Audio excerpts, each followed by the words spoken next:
সম্মানিত দর্শক, আমার সামনে দেখতে পাচ্ছেন এটা হচ্ছে জংফা 2000 ওয়াটের একটা ইনভার্টার।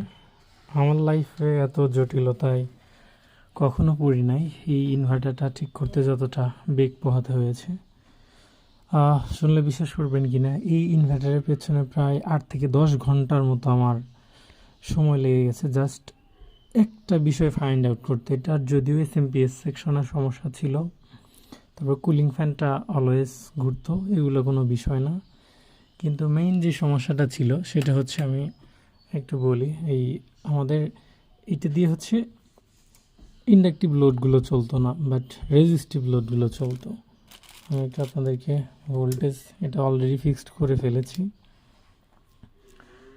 আউটপুট ভোল্টেজ 229 আর ফ্রিকোয়েন্সি হচ্ছে যে মডিফাইড সাইনের। তো এটার প্রবলেমটা ছিল এই ওয়েভ ফর্মটা একদম টোটালি স্কোয়ার ওয়েভ হয়ে গিয়েছিল।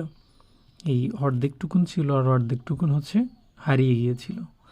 তো জাস্ট এই অপশনটুকু খুঁজে বের করতে প্রায় 8 থেকে 10 ঘন্টার মতো সময় চলে গিয়েছিল, এবং তাও সম্ভব হতো না যদি আমাকে রিহাদ আকিব নূর ভাইয়া হেল্প না করতো।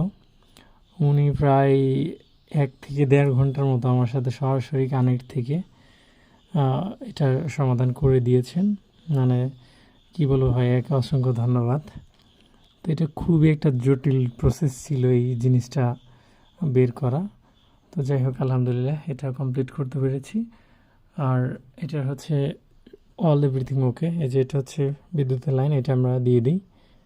যে ওখানে হচ্ছে 12, এই যে চার্জিংটা চলে গেছে, এটা চেঞ্জ হওয়ার পরে এই যে পিওর সাইন ওয়েভ হয়ে গেল। এটা হচ্ছে বিদ্যুতের গ্রিড, তো পিওর সাইন ওয়েভ।